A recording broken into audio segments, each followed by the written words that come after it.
Hello, this is Tommy Franks.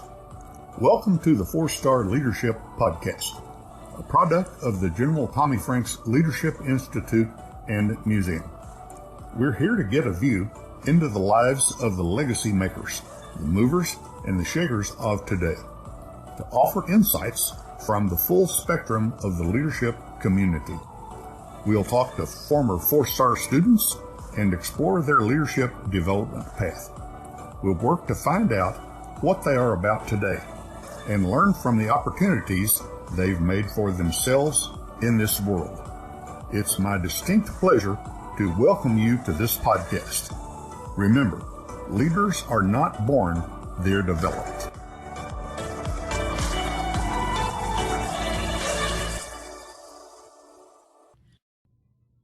Hello, everyone, and welcome to another episode of the Core Principles of Leadership with General Tommy Franks. I am your host, Elise Travis. We are on episode number 19 with our guest, Martin Edelman, and we'll be talking about the importance of family, building relationships both personally and professionally, and his personal journey to international real estate.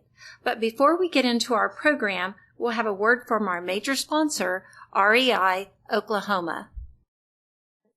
REI Oklahoma is proud to be a part of the General Tommy Franks Leadership Institute in the production and distribution of these podcasts designed to inspire leaders and difference makers. At REI Oklahoma, we have been working with small business leaders, entrepreneurs, and people who are driven to succeed for years. Highly motivated people working to own their own businesses, live in their own homes, and make the world a better place. Since its beginning, REI Oklahoma has continued to identify hurdles and deliver holistic solutions to create job growth and help neighborhoods thrive in both rural and urban communities. REI Oklahoma looks forward to visiting with you about helping your business and community grow.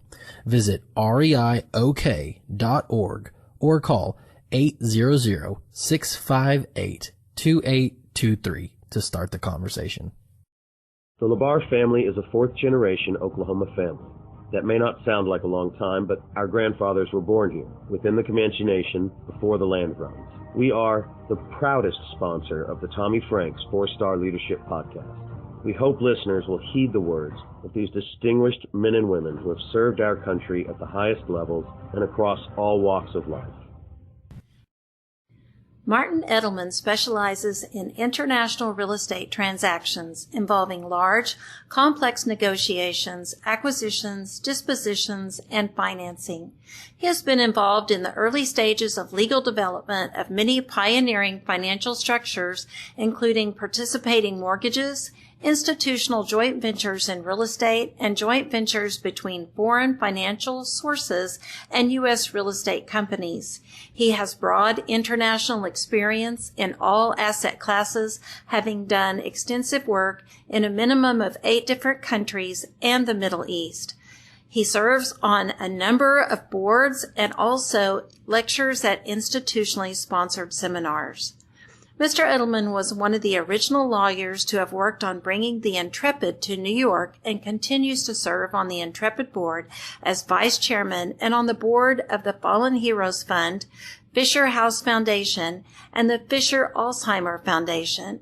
He is one of the founders of the Jackie Robinson Foundation and is a member of the board of the Tribeca Film Festival. He is also a founding member of Bridging the Rift Foundation, which has successfully instituted an academic project sponsored by Jordan and Israel with Stanford and Cornell universities and was awarded the Department of the Army Public Service Award. Please welcome Martin Edelman. Good afternoon, Martin Edelman. Thank you so very, very much for joining us on our 4-Star Leader podcast. And I am really excited now that I found out that you haven't agreed to do any other podcasts. So we're feeling pretty special and pretty excited over here. So welcome. Thank you. It's an honor to be part of this. Thank you. You know, one of the things we have gone through your bio, and one of the things that we like to start with is we know a little bit about you and who you are and what you do, and we're going to get more into that. But could you share with us kind of where you started out life and your parents, where you were born, and what that was like? Sure. So I was born in White Plains, New York, second child of my parents, Max and Evelyn. My upbringing was quite conventional. I went to public schools. My home life was characterized by two extremely tolerant, very politically liberal parents, one of whom was an immigrant from Russia, and the other was a young woman whose parents were immigrants, but she was orphaned and lived in an orphanage from the time she was 5 till she was 16, and then graduated as the youngest person ever from Hunter College with a physics and engineering degree, and couldn't get a job in an architectural firm because she wanted to build bridges, and women weren't allowed to be in those kinds of businesses. And so you can imagine she was a very early feminist in that sense. And so our dinner table was really a primer in liberal politics. One of the few things General Franks and I actually often disagree on is politics. So that's always been a stimulating conversation for us because of my upbringing. I was kind of a normal guy, did okay in school, played sports, was a drummer in a rock band. And then I went to Princeton University in New Jersey and continued to play and I played lacrosse there. And the rock band I was in actually became fairly popular, and we made records and played with some of the famous artists of that era, Fats Domino and Chuck Berry. And so I traveled a lot on weekends playing in band in worlds that were vastly different than Princeton. But Princeton really was the first dramatic change in my life from just not thinking about what I wanted to be or do to starting to realize that you could learn how to think, not something I'd ever thought about before, and what it meant to be educated. My parents always had a huge commitment to public service. So in our local communities, they were very active in both political circles and work with areas of poverty and religion. So I had a sort of a tradition of you need to serve in a certain way. And in one of my summers at Princeton, I started working for the Kennedy family and wrote speeches in Washington in a small group for Bobby Kennedy. So that kind of opened up my world a lot. And of course, then felt particularly challenged by the assassination of President Kennedy, and then subsequently the assassination of Bobby. And so that kind of sort of pushed me more towards the need to be active in the world we live in. I went to Columbia Law School, and then that was a time when Vietnam was obviously quite active.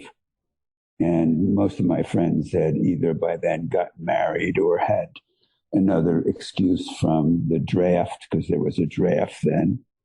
But sort of the second thing that changed my life, or the third, really, I'll go back to the one that was profound for me. But so I went to Princeton, I went to Columbia Law School, had, what people would consider a great pedigree, and then got drafted.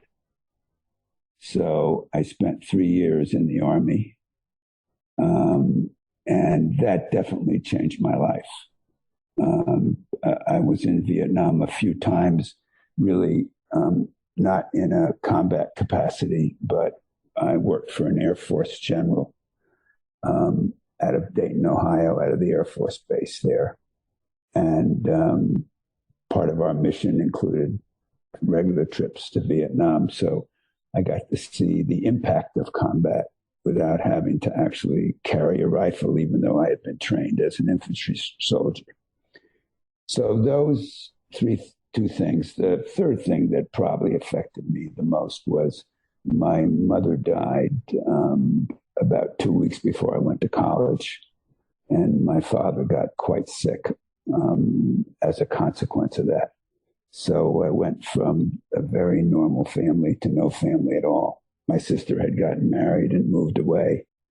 And so I went through college until my father actually got better, sort of for the first time, thinking, I got to do this by myself, which I had never thought about before. So between my mother's death, Princeton, and the Army, by the time I was, 28, I had kind of lived a full life, and I was ready to participate in life.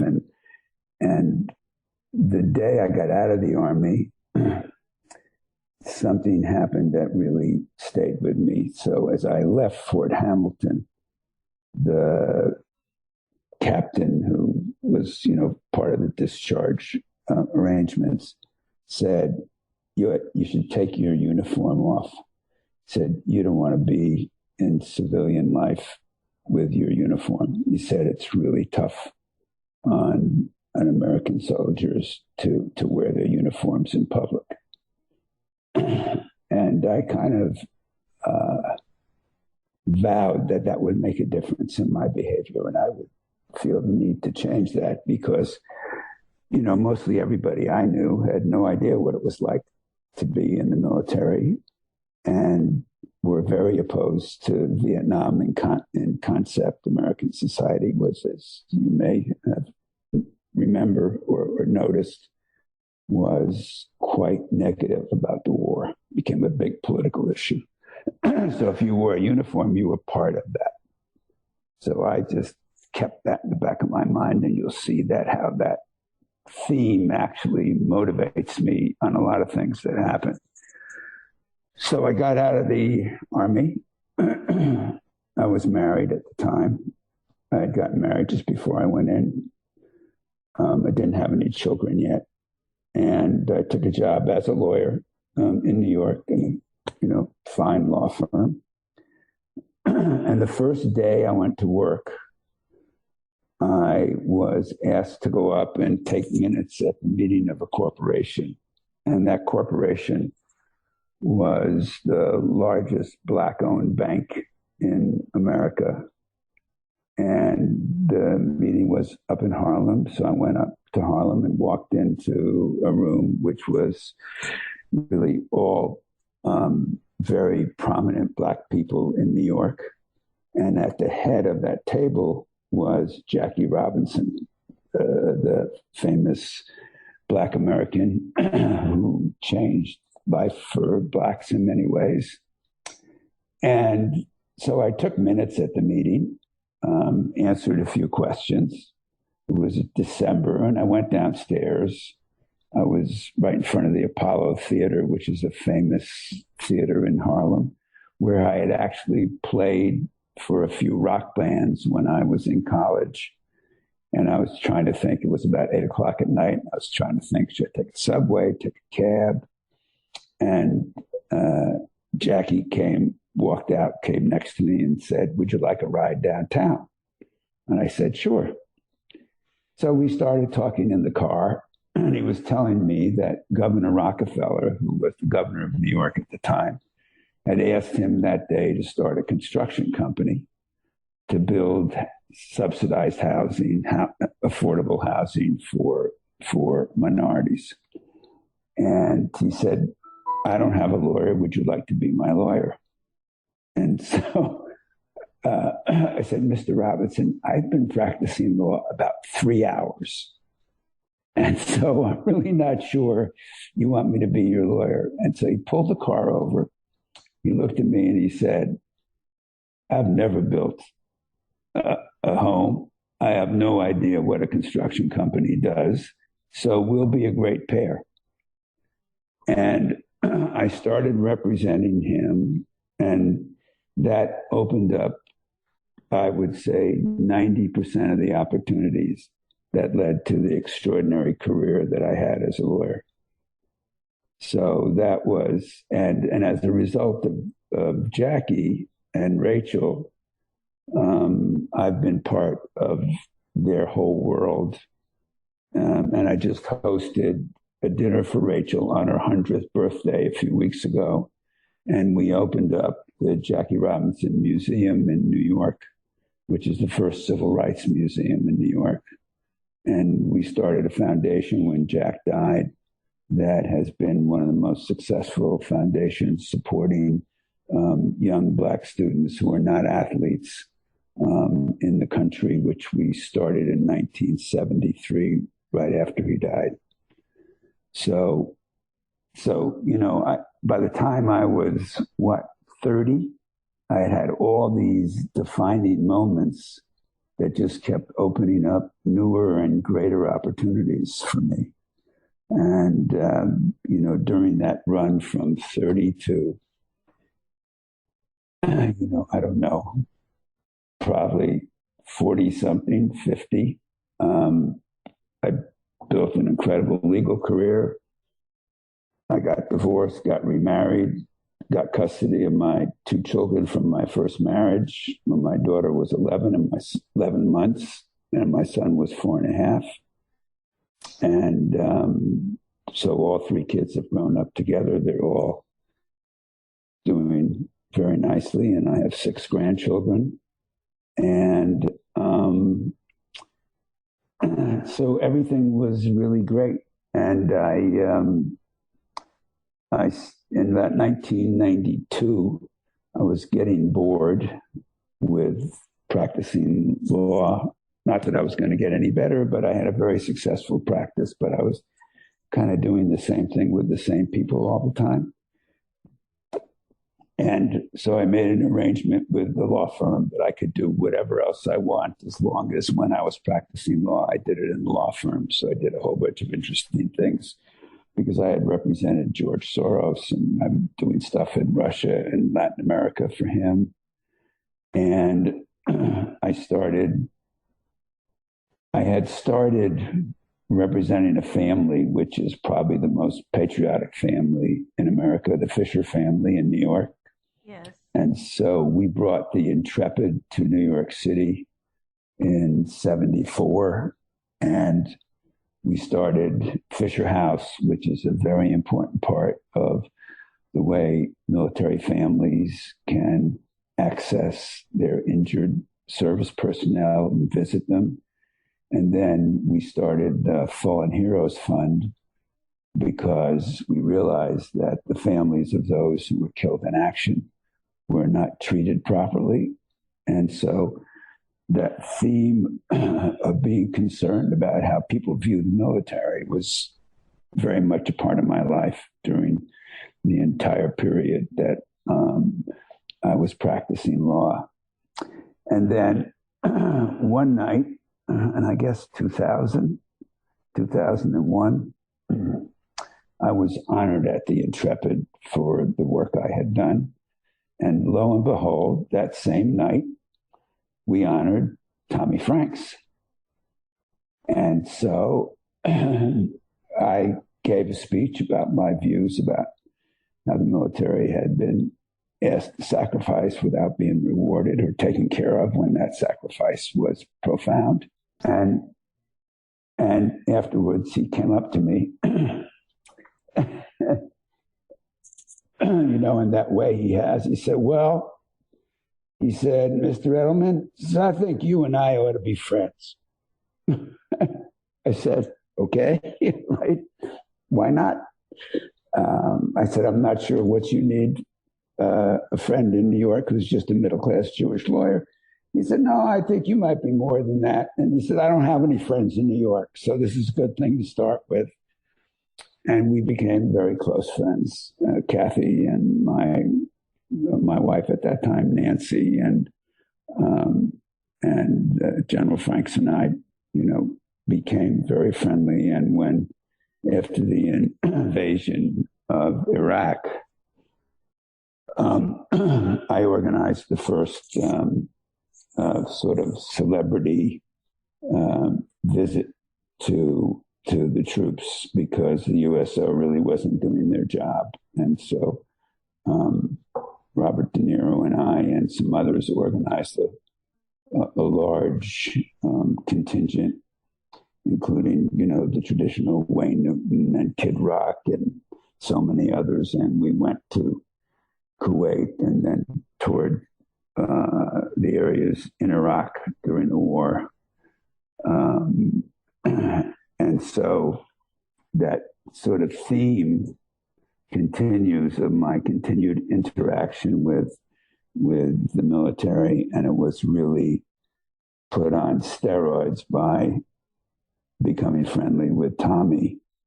And then he called me one day and said, so you should meet these people in Abu Dhabi. I think they and you would find things to do together. So I went to Abu Dhabi and I met the then head of the military, Mohammed bin Zayed, who now is the president of the UAE.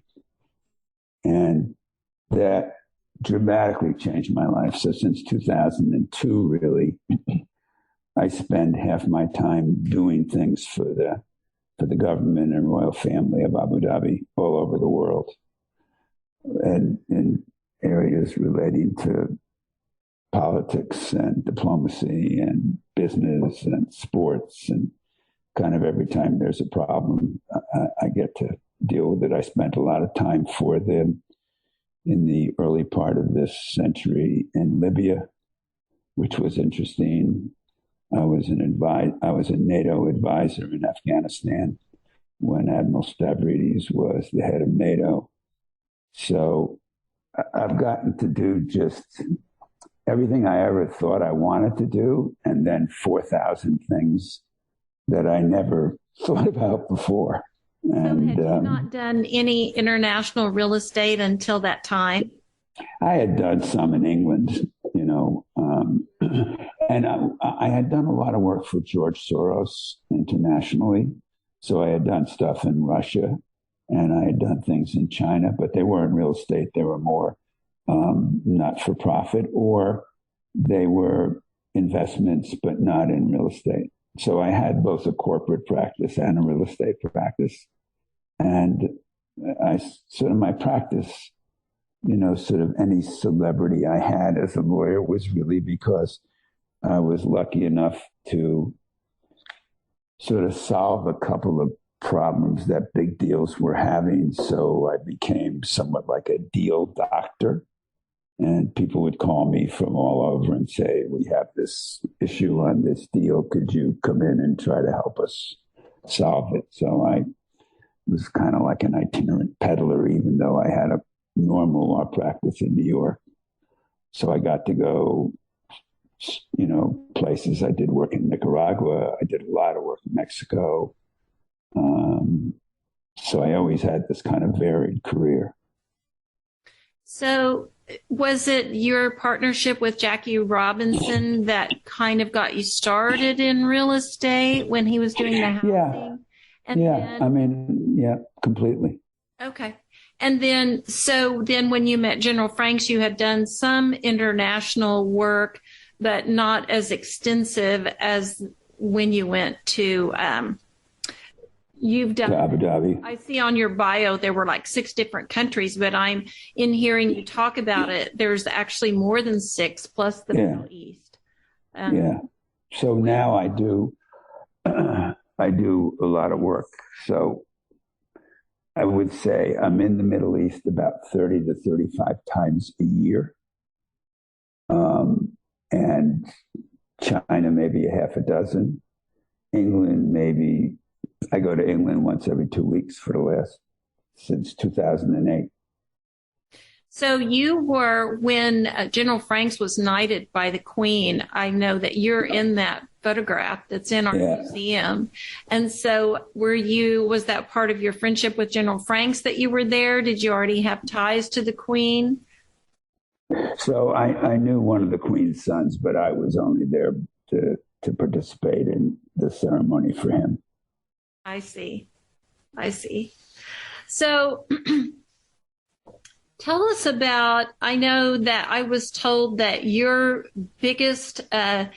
the most important things to you are family and relationships. And so I know that your family is very important to you. You had responsibility for your 2 children and lost your parents at a relatively early time in your life.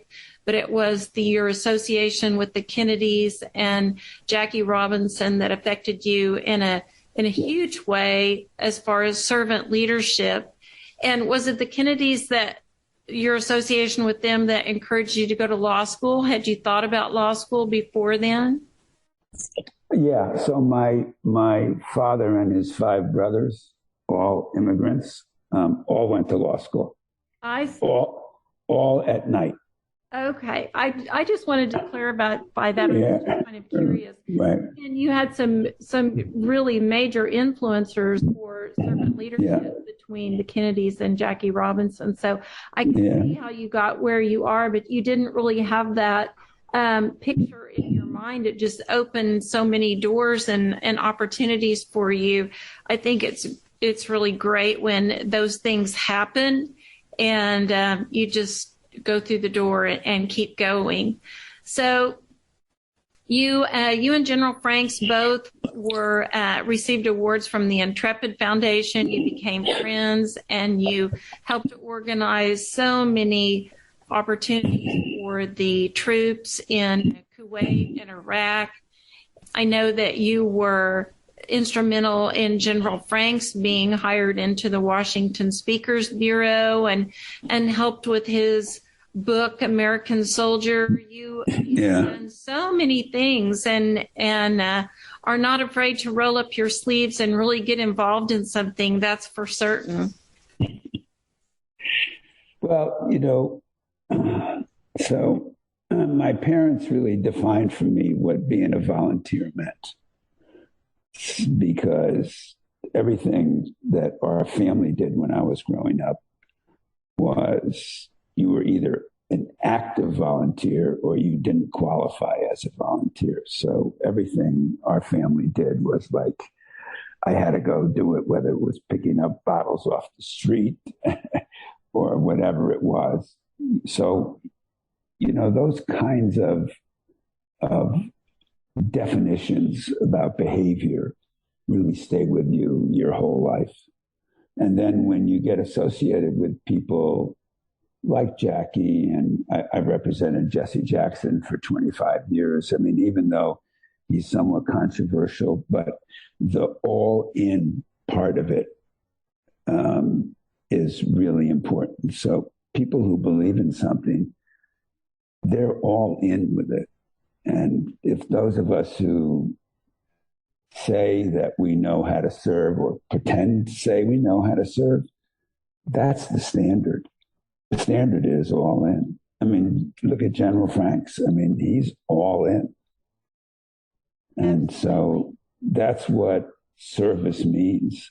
Service doesn't mean you sign up for a group so you have credit on your resume. Service means that you give something that group didn't have before you were there.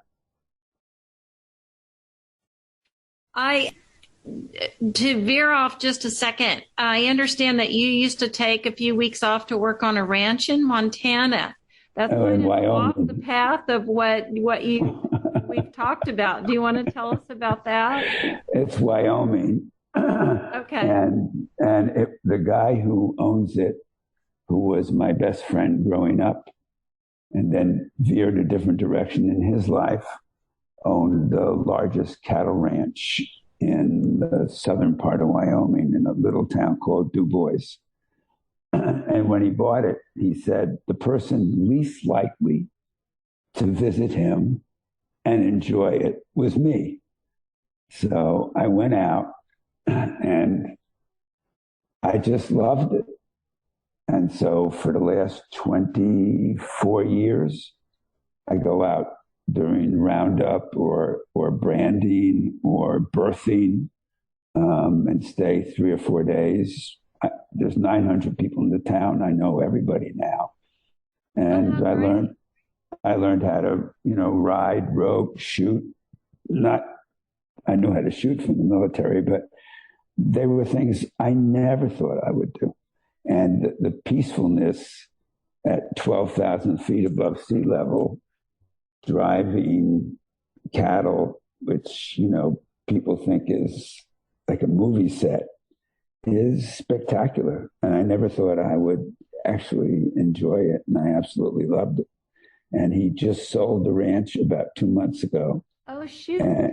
And I went out and we sort of said goodbye to everybody. But, I rode last summer 2 different times. And, at 81, you start to think about things. I still ski, but you start to think about, I don't know, I'm going to like falling. So they bring the cattle in, and I know I've done this several times in West Texas, but it's a little bit different terrain than Wyoming. So you're out very there with mountainous. Cowboys gathering and bringing cattle in, and then cutting the bulls out, after the pregnancy season is done. And then I used to go out during birthing and actually birth calves, which I thought I would never. Anybody asked me 30 years ago if I would do something like that, I would have said, shoot me. Go during calving season. So they do the old-fashioned drag and brand. Yeah. Yes. Absolutely. Absolutely. And so you get to watch the cowboys rope them and drag them in. And no, I got to be one of those guys. You got to be one of them. So you're flanking cattle, flanking calves. Yeah. Oh, that's wonderful. So I could cut them, and I would say my roping was successful every 1 out of 8 times. I was not the best roper. Healing a calf that's running away from you is not easy. Yes. That's a wonderful story. I'm glad that I was told about that because that's really interesting. I didn't know. When I was told you spent a couple of weeks on a ranch in Montana, I didn't know if you were just going up there to visit, but you are actually a all-in participant. So everything you do is 110% all in. So well, otherwise otherwise you're a visitor, I'm not a spectator. That's great. I am really proud of that. So you serve on several different boards with the Intrepid Foundation that we've talked about, the Spirit Centers that treat traumatic brain injury and PTSD, and the Bridging the Rift Foundation. That is is that part of your work with the Middle East and real estate that you got involved in that? No, that was Bridging the Rift was a project we tried to do to build. In fact, I brought Tommy and Kathy to Israel in connection with the opening of that. It was an attempt to build a university on the Rift. The Rift is the valley that separates Jordan and Israel. And we had a commitment from Cornell and Stanford to build kind of a combined educational facility. And we actually opened it. We announced it in a ceremony on the Rift Valley, and then celebrated it that night with the King of Jordan in Amman, and then back in Israel with the Israeli leadership. But as so many things in the Middle East, it died of politics, so we never got to build it. But, that led me to think for Abu Dhabi of bringing an American-style research university to Abu Dhabi that would give a full U.S. college degree. And so I brought NYU from New York, and NYU has a full campus in Abu Dhabi, and gives an NYU degree to the students who graduate from it, which is quite extraordinary. And the school has done very well. It's been open about 4 years now. And we solved so many problems about teaching freedom of speech in a country where there's laws against criticizing the monarchy and all the gender issues that come up in American-style universities that when you transport them someplace you have to deal with. But the Bridging the Rift experience gave me kind of the confidence to know that if Sheikh Mohammed was willing to take that risk, that I would make that happen. So it's been very successful. President Clinton gave the first graduation speech as a favor to me. And so it's, I've had this opportunity to almost have a laboratory with incredibly enlightened leadership that Abu Dhabi has, to try some of the things that help bridge that rift, if you will, in the Middle East. Let's pause for just a moment to hear from one of our great sponsors. Hello, this is Jay Zacharias with the General Tommy Franks Leadership Institute and Museum, and I would like to tell you about one of our partner sponsors. His name is Justin Krieger, and he has worked as an independent insurance agent at Krieger Insurance Agency in his hometown of Hobart, Oklahoma since 1999. Justin is honored to help with the annual Celebration of Freedom event and has been a board member for the General Tommy Franks Leadership Institute and Museum for many years. He is also a fifth-generation farmer and rancher in Kiowa County, where cattle, crops, and even insurance is sold with a handshake. Give him a call at 580-726-3076 or come by the office if you would like to speak with Justin Krieger or Kathy Lankford about insurance. We are thankful to our customers and friends who have supported us through the years. Again, Justin would like to say how honored he is to live in such a great country and how proud he is to help sponsor these podcasts.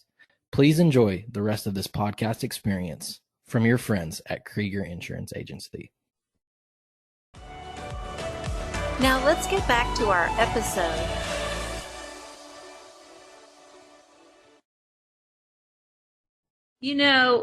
We've talked about you've served on so many boards, and in every single one, you're all in 110%.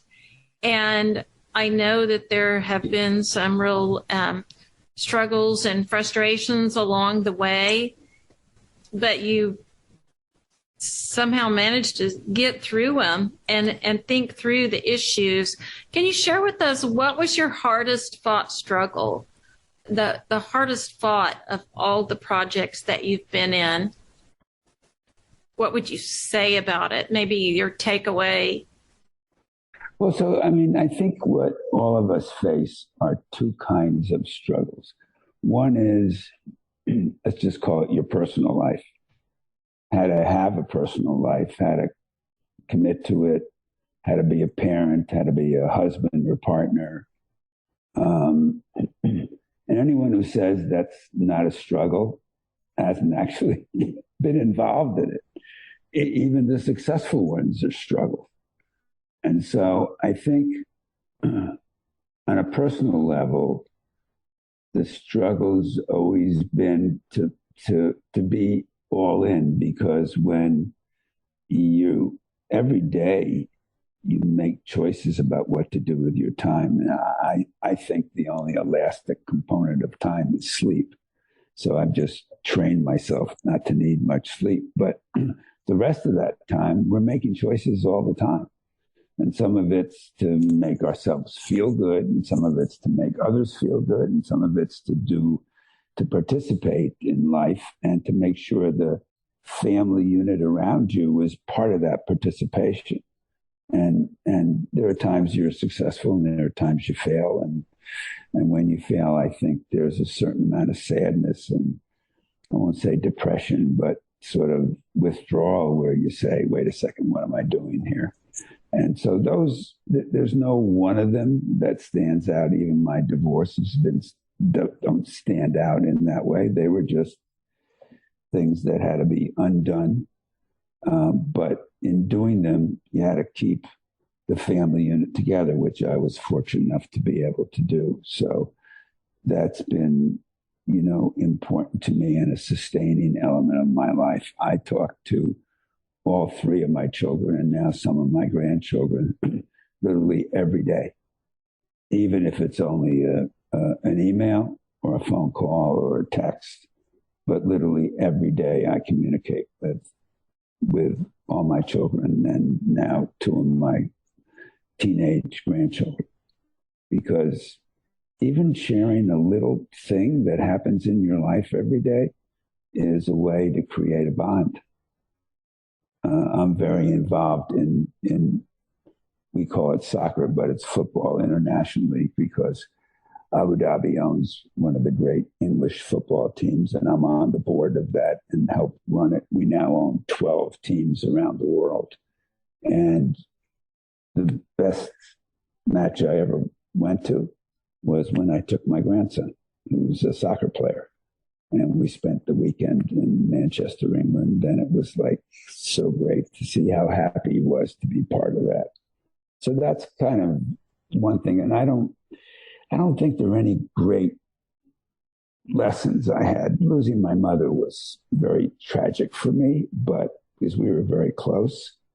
But I was still young, and it was just kind of a young sadness. It wasn't a mature sadness. So I think the lesson is you either have to want to have a real personal life that has value and the nurturing qualities that intimacy has in your relationship to your partner and your children and nieces and nephews, or you don't. And if you don't, you're losing something, but you may not even know you're losing it. So I think there's no one profound moment that changed everything for me. Professionally, I've been extraordinarily lucky. All the things that I didn't do right as a lawyer or made mistakes, they got kind of absorbed in the wash. They never actually set my career back. So I've been very lucky that even the one or two mistakes that I made where, I said all the profoundly profane words that people say when they get really upset. And, but, I thought like I would be on the front page of every newspaper as being the dumbest lawyer that ever worked in America. And, none of the papers ever actually picked it up. So I've been lucky when it comes to that. I've had a few nights in Afghanistan when I was in Kandahar province where I was scared because I was a grown up already. I was in my 60s or 70s even, and I was in a place where probably someone shouldn't have been, working on some issue that Abu Dhabi was trying to help America resolve with some of the warlords who were sort of, as Tommy will tell you, between the Taliban and the U.S. Yes. And so I really was scared. And so that was, I won't say it was the first time I was ever scared, but having to, cope with that was important. And I'm actually glad that I didn't have that experience in the same way before, because it is, when you think you're going to get killed because you're in an environment where people are getting killed around you. And when I was in Vietnam, I really was I was more in a Saigon base. So when I went to the field, maybe I stayed over, and there were injured personnel coming in, but you didn't. It was a little more sense of remote. But in Afghanistan, there was nothing remote about it. And so I think just being able to combat fear and insecurity that you have is really important. And do I think it makes your character? No, but I think it expands it. It expands it. It gives you more ability to deal with everyday's anxieties. I mean, I am basically an insecure person. So I get up every morning thinking, what mistakes did I make yesterday? And what am I probably going to make today? So I deal with that anxiety every day. And it's actually, if I got up feeling that I haven't made a mistake, I wouldn't know what to do with myself. You mentioned when you get up every morning, I'm just kind of curious. Do you have like a special morning routine to prepare for the day or to keep mentally, physically sharp so that you have so many irons in the fire? Yeah. So I work quite hard. I get up about 4:30 or a little earlier if I have to, because when I'm in the U.S., which is about half the time, I have phone calls 8 hours away and 10 hours away. So I get up and I usually work for an hour and then I work out. So I work out for about 45 minutes, literally every day. Maybe at least 5 days a week, most weeks 7, which I think is really important. And my partner, who I've been with for 12 years now, is a wonderful fitness freak, is what I call her. And so my eating habits have changed dramatically. And I think that's helped me a bit too. But, some of it, as you know, is just plain genetic luck, right? Oh, absolutely. Some of it absolutely is. But I think it helps us mentally to try to take care of our bodies and feed it appropriately and use it appropriately to get the most out of it that we can. And yeah. I think that's important. And thank you for sharing that with us, because I think a morning routine is kind of really important about how people kind of prepare for the rest of their day. And so, yeah, it's nice that you have a partner that is on the same page with you and supports that, so you can kind of get together. I'm on the same page with her. It was not a page I was on. That's her page. Plus, we have a puppy, and I feed the puppy when I'm in New York. Oh yeah. So what kind of puppy is it? A dachshund. A dachshund? Okay. Yeah, an overweight dachshund. The ranch that I go do the same kind of work that you did in Wyoming. She's part of the pitchfork family and raises long-haired dachshunds. So if you really, this is short hair. She's originally from Connecticut, and wow. So if you need a new puppy, she's got some great ones. So I just have to sales pitch in there for her. She'll be proud. The dogs that tend the cows are amazing, right? Being on a trail with a good trail dog, and the way they can, you can order them and they'll go move the cows back into the line. Those dogs are amazing. Oh yeah, they absolutely are. And so tell me about, we've talked about, you shared your relationships and how important the family relationships are. Share with us relationships in diverse cultures, crossing borders. Are you bilingual? Did you have to learn another language? No, I mean, I can speak some Arabic. I tried to learn it on Rosetta Stone because I spend an inordinate amount of time on airplanes, and it just, I don't know, maybe I was too old when I started. I don't know. So I can, I can understand more Arabic than I speak. But I think, so it's interesting. I think to create cross-cultural relationships, you have to be prepared to accept rejection. So Americans tend to go someplace and they want they think relationships are like instant coffee. You open the little thing, you pour the instant stuff in, you add hot water and you have coffee. Well, but that's not what happens in cross-cultural relationships, where there is an inherent suspicion of Americans who come with good intentions. They don't know what that means. And so being prepared for rejection and figuring out a strategy to continue the effort, even knowing it's going to take years.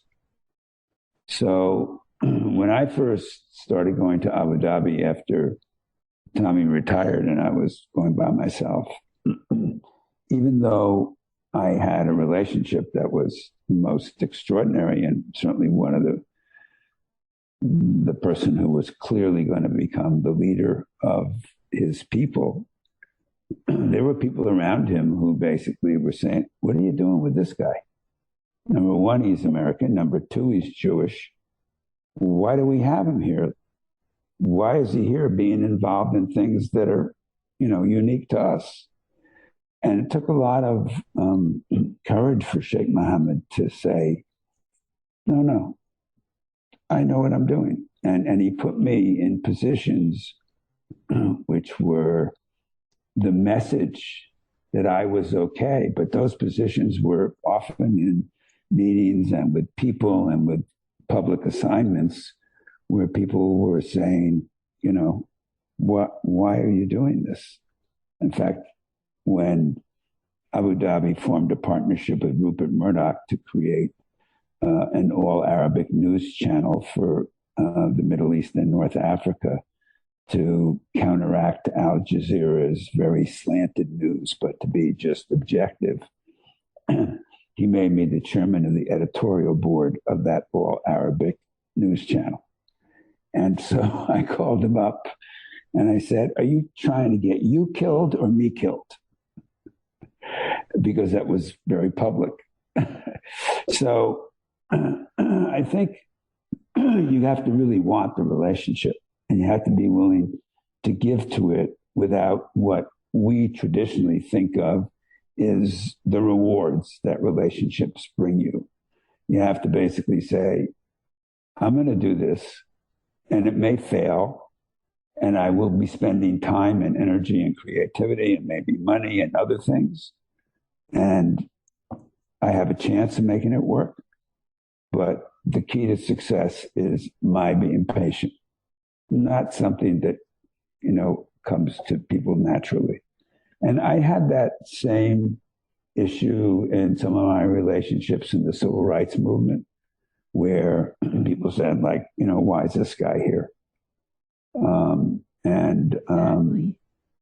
so you just have to accept the fact about what it feels like to be a little lonely. So I did a lot of work in Nigeria with Rachel Robinson, Jackie's widow. We spent a lot of time together in Lagos over the years. And we did some interesting projects. And we were once walking in the streets in Lagos. We had been there during a coup where the president was shot and everybody was put in their hotel rooms. And it was kind of interesting. But when they let us all out, she and I were walking to meet some people for dinner. And, I maybe wasn't the only white person in Lagos, but there were very few. And as we were walking, Rachel said, how do you feel? And I said, well, I feel very secure because I'm with you. And, we laughed. And then she said, no, how do you really feel? I said, well, look, I'm quite aware that I am one of the few white people here. And with that comes a certain amount of anxiety because you don't know what people are thinking. So she stopped and she took my hands and she said, do you know that's how I feel in New York and Boston and Washington and everywhere in the United States? And it was so profound to me that it doesn't really matter at the beginning about the content of one's character. It does matter about the color of their skin. And for a person to want to be part of a multiracial, multicultural society, those who are in the minority need to be extremely patient. And that patience is sometimes hard because you have to prove that sense of equality. So it's easier for an Irish person or a Jewish person in America to be part of the white America because it's not so obvious, right? We're all the same color. When I went to Africa and then when I went to the Middle East, I'm sufficiently different physically so that that's the first hurdle to overcome. And you can only do that with the content of your character and making people believe that you're there because you want to be and that you having this relationship because you want it. And then color or the physical characteristics of the difference kind of go away and you start to think about the things that bind you together. It's a little complicated, but that's the way I think about it.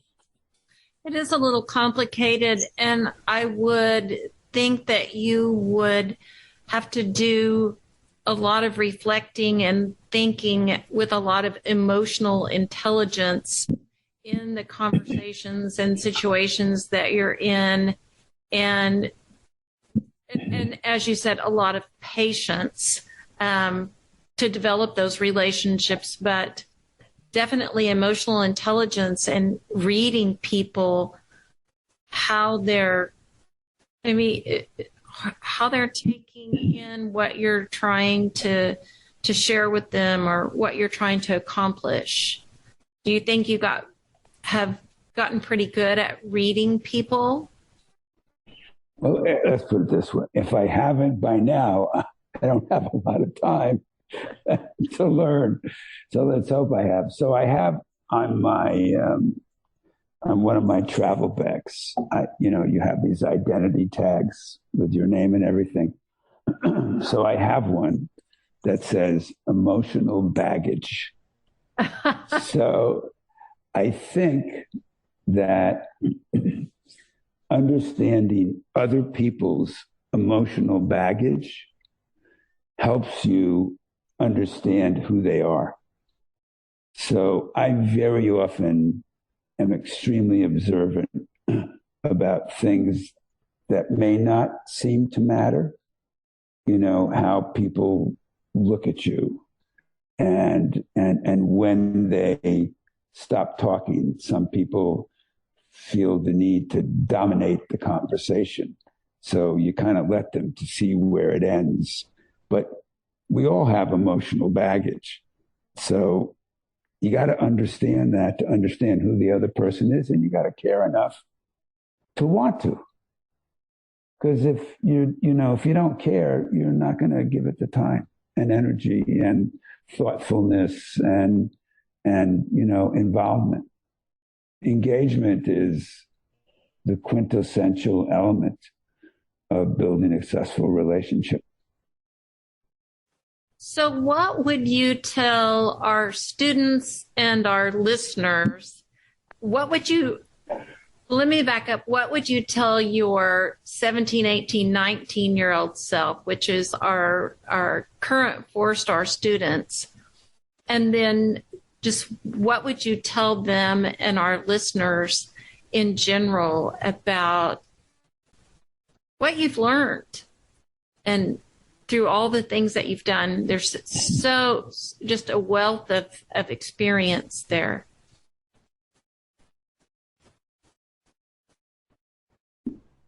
So when I came down, I came down a couple of times to talk to the students.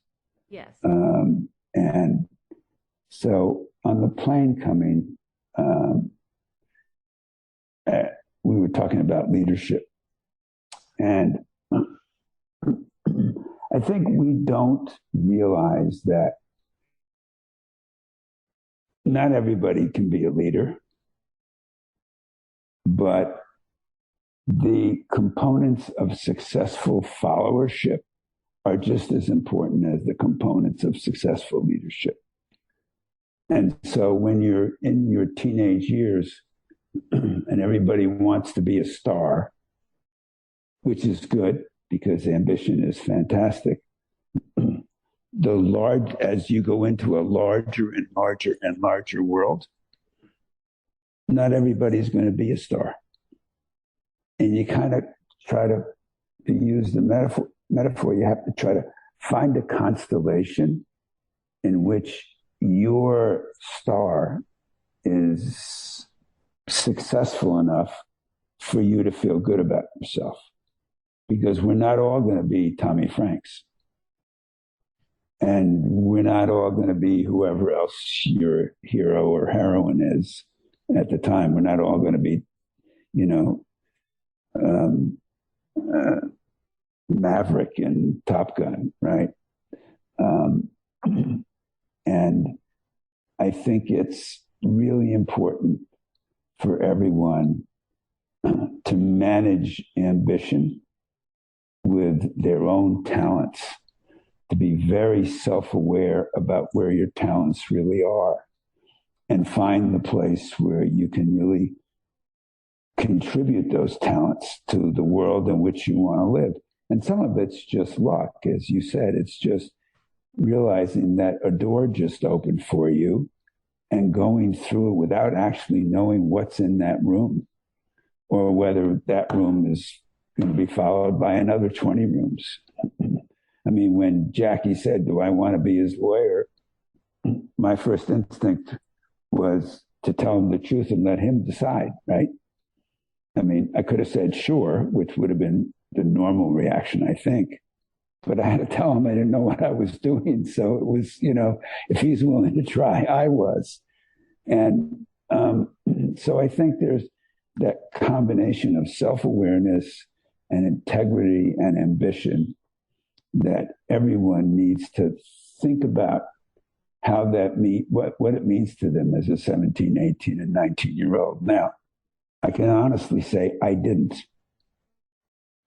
think about it. I actually am probably one of those people who doesn't have a need to plan. So I get up every day not actually knowing. I mean, I know some of the things I'm going to do, but other than the fact I'm going to make some phone calls and work out, I really don't have a plan. My partner she is on me incessantly well, we need a plan. I said, well, I don't have a plan.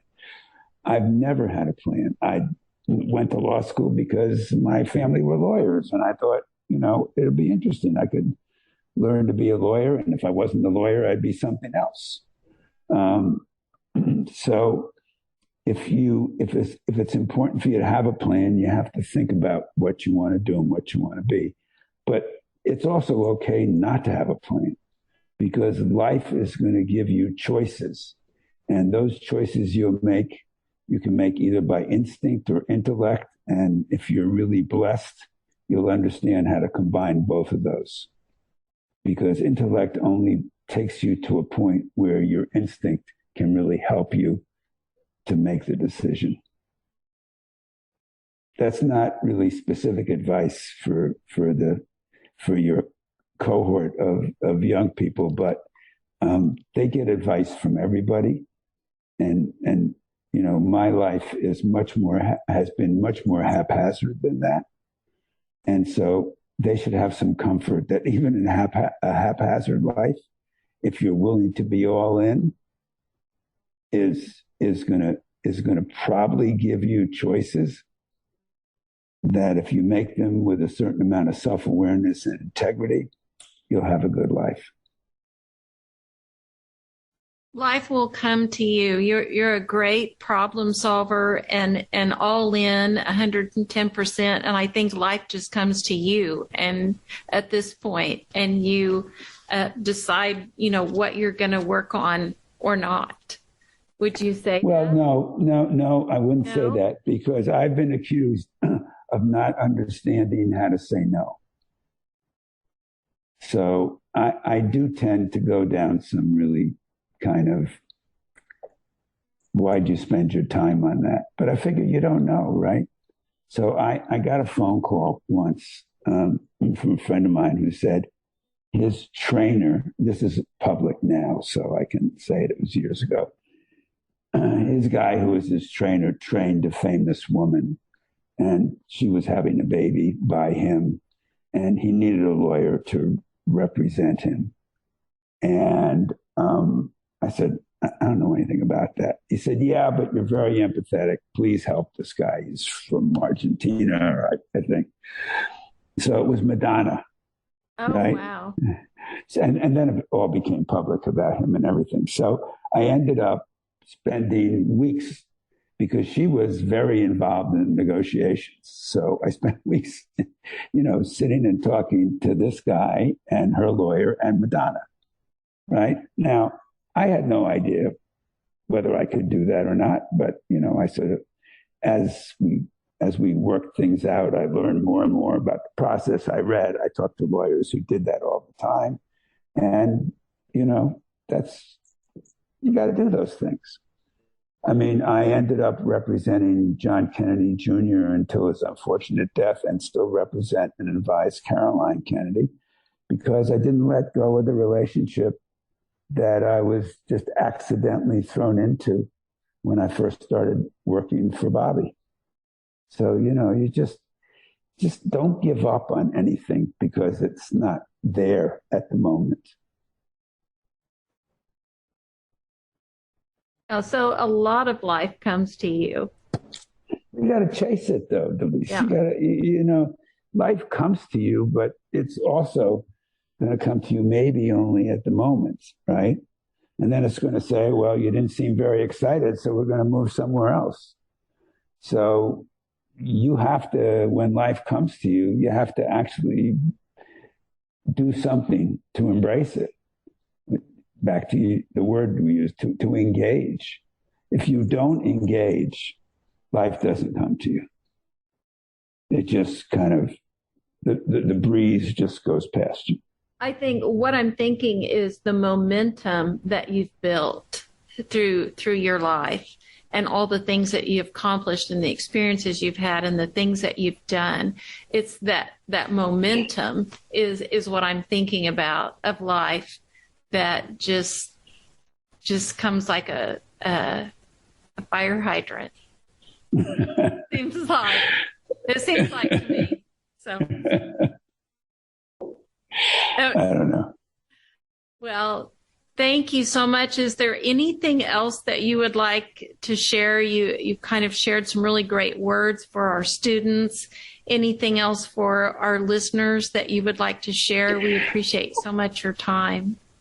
Well, I would say everybody on your side of this Zoom is blessed, because they have the commitment and support of General Franks, who is truly one of the unique spirits of leadership in this country. He's an extraordinary guy whose, life experience he's been able to translate from, sort of the military environment to this new life of leadership with his foundation. So I think everybody is extremely lucky to have that standard of excellence that he insists on as something that they've taken in their lives. So I know it's meant a lot to me, and I am sure it's going to mean a lot to everyone who's in this program. Thank you so much, Martin Edelman. It has been a great pleasure and a true joy to visit with you this afternoon. And thank you for sharing your Monday evening with us. Thanks so much. It's great to talk to you. You too. Bye. Thank you again to REI Oklahoma for making this podcast possible. For nearly 40 years, the board, staff, patrons, and supporters of the nonprofit economic development REI Oklahoma are committed to expanding Oklahoma's economic prosperity, earning the reputation of being one of the most comprehensive economic development organizations in the country.